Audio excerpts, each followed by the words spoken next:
Hey, this is Max. Welcome back to another CSR2 video. I'm here with the 2023 Corvette Z06. I'm going to give you the quick Stage 6 effects on this car and discuss quickly about combinations and tuning for the purpose of the upcoming Detroit leg of the event. First things first, this car is quite quick at Stage 5 only, and that means it's not going to gain a whole lot with many of the Stage 6s. At Stage 5 only, the car will run, well, I should say it will dyno at 8.9. And it'll run around 8.9, depending on how you launch and shift it. It should run about where it dynos. And it gets a better dyno at 2.0 final drive rather than when you fully max it, where you'll be using a 5.0 final drive. From a running standpoint, both runs about the same. You can get the 8.9 runs out of the car either way, but with the 2.0, you're going to want to try to get a 0 RPM drop and then use Nitrous almost instantly to get the best runs. With the 5.0, it's skipping to 5th gear basically and then doing it. So if you don't get, unfortunately, if you don't get the 0 RPM drop at the 2.0 final drive, you will get a little bit worse of a run, but even then, it'll still basically run your 9.0, 8.9, depending on the situation. So it'll still run the dyno, about dyno of 5.0, but if you can get the 0 RPM drop, the car will run a lot better. I really shouldn't be using the launch button, but I keep forgetting to turn it off. Let me see if I can get the 0 RPM drop with the launch button. That's purely a timing issue with the launch button. Alright, so I'm not getting it. It's too early that time, too late the other time. The point is, if you don't get the 0 RPM drop, you just simply won't get as good a run out of it.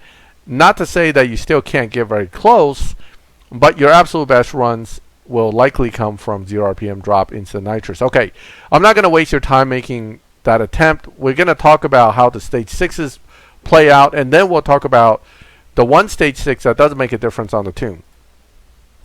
So the most important Stage 6 for this car, clearly by a large margin, is transmission. Not only is transmission important for the purpose of the tune of the car, it also seems to do something else. It changes the way the tune would work. Until you put transmission in, the final drive is always better at 2.0. Okay, 8.706. However, with this Stage 6, if you put it to 5.0, you see a substantial drop. It goes to 8.526, and that is the only Stage 6 that makes that effect on the tune. So until you put trans in, you do not need to tune to 5.0. It doesn't make it any faster. But once you put transmission in, you must change it to 5.0 to make it work. Okay, or you're not going to get a good run out of it. Once you get that, though, with this transmission in, you have to kind of skip, almost skip right to second, and then quickly to 3, 4, 5, and then Nitrous, and you'll beat dyno by a bit, and that gives you 8.4 run on an 8.5. So with that one Stage 6, you're jumping from 8.9 to 8.4 basically in the end result of it. However, this is obviously the strongest Stage 6, but this is the only one that affects the tune. Other than that, even though other Stage 6s can be relatively strong, none of them is anywhere close to transmission, but even then, none of them require the 5.0 tune until you put the trans in. That being said, strongest is transmission. Number 2 is body, which comes in around 8.6 on the dyno, 8.68 on the dyno. Then it goes down to tire, which is 8.79 on the dyno. And then it goes kind of slower from there. Engine, turbo, nitrous, and intake, taking up the rest. Now, transmission is very important to making that low, fast run, because not only it changes the tune, it also lets you beat dyno.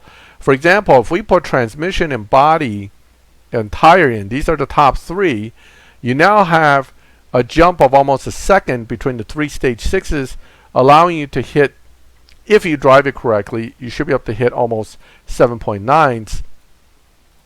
And that's really a very good time, because that might even come close to what the final Evolution Cup, if there is one in the Duality Cup for prize car, The Evolution Cup time probably will be a 7.9, 8.0, 8.1, depending on how difficult the developers want to make it. And you can accomplish that with this car with basically this transmission, tire, and body as 3 stage 6s will push you right to that limit. If it's faster than that, if it's much closer to fully max dyno, which is like a 7.7, you're going to need more. But as you can see, even without driving perfectly, 8.013, I think a 7.9 is definitely doable. And that's with 3 stage 6s.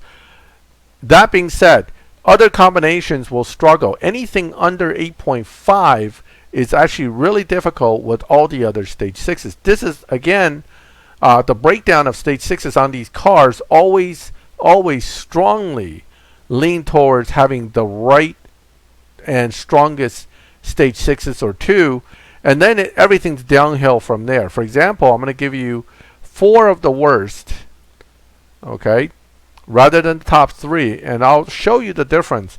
Literally, with top 3, you're running 8.0, but with 4 other stage 6 that are not the top 3, it changes the dynamic. You now run 8.5. So you're talking about a half-second difference between having the top 3 versus bottom 4. Not only that, even if you had the bottom 5, it doesn't quite get you to where the top 3 is. You're really either going to have 2 of the top 3s in there somewhere, or you're just not going to do well. Not only that, with the 2.0 final drive setup, it's good to get that 0 RPM drop and kind of stay in 5th. You could try shifting into 6. I don't think it helps that much, but depending on how the tune is, that's just going to hit dyno. It's actually not going to beat dyno by much, if any, simply because without transmission, you don't get that strong benefit of dyno beating.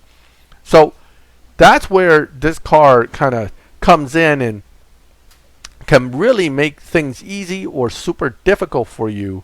And it all goes back again to the stage 6 effects. Even if we were to now throw in, let's say, a stronger stage 6 like body, getting it to 8.0, it's still going to be a stretch. You may be looking at about 8.2 and maybe running 8.1s, but if the final time is an 8.0, it's going to be tough. Okay, and without transmission, it's hard to beat dyno. The only other 5 combination that I can see with the 4 weakest one involved would be ultimately the best, which is using transmission and 4 of the weakest versus transmission and 2 of the strongest. And you have to understand everything else is going to fall somewhere in between, right? So again, if the final time is looking at somewhere around 8.0, this is going to be a tough one unless you have transmission, you beat dyno, and you have 5 stage 6s. So it's really not very nice the way these stage 6s work. You absolutely want to get tire, and you want to get trans, and you want to get body. If you don't get these 3, life is going to be hard for you in this event. Okay, so with 5.0, again, the shifting is very different, and you're going to actually jump to basically 5th and nitrous. You're actually instant second almost, and then 3, 4, 5 is all basically under 3,000 or around 3,000 RPMs, which is very quick. And then you finally get an 8.1 run out of it. If, again, the time is 8.0, you're still not going to cut it. So that is really the stage 6 breakdown for this car. There are other combinations you can try, but I can tell you, if you have body and transmission, without tire, you're probably going to have to make up for it with at least 2 or 3 stage 6s, depending on which ones else you have. So it's really a tough situation overall. For example, if you are missing, let's say, nitrous and intake, which are 2 of the weakest, and you have the other 4, it might be still around 8.1, 8.0 time. It's just that you need the top, you need, for the most part, the top stage 6s to make these things happen. Okay, so that's another strong combination, but that's 4 stage 6s coming in, 8.0 dyno running 7.9s. Depending on, again, how tough this event ends up being for the Evolution Cup, you can see where the stage 6s, this and this, are almost critical to your success. And again, missing top 2 with 4 can dump your time down by 0.2 of a second right away, and that makes it, again, even with dyno beating, much more of a struggle to get to where you want to be. This is still capable of hitting 8.0 with tire, trans, engine, and turbo, which is, again, 2 of the strongest and 2 of the medium strong ones to make that 8.1, 8.0 time. I'm kind of assuming that that's where the evolution cup will end up at, somewhere between 7.9 to 8.1. Makes sense, unless they want to make it super hard. So this is also the stronger of the 2 cars when it comes to the Duality Cup. The ZR1's a much older car and is very slow. It's something like 10.2, 10.3 at stage 5 only, and it really needs those big stage 6s as well to get to where you are. This is going to be a very stage 6 dependent event when the Duality Cup comes around. So that is, again, the 2023 Corvette Z06 stage 6 breakdown. I'm going to go through it one last time with you before I turn off this video. So number 1, number 2, number 3 is tire, number 4 engine, number 5 turbo, number 6 nitrous, and number 7 intake. That is the order of strongest to weakest stage 6. You've seen the combinations. Good luck with the Duality Cup, and good luck with the Evolution Cup portion to win the Z06, Z07. If you have any questions, feel free to ask me in the comments. If you like the video, leave a like. If you like my channel and would like to get update when I put up new videos like this, including in a few days or in a day or so, the ZR1 video, subscribe, hit the bell so you can get those notifications. And as always, thank you for watching my videos. I'll catch you next time.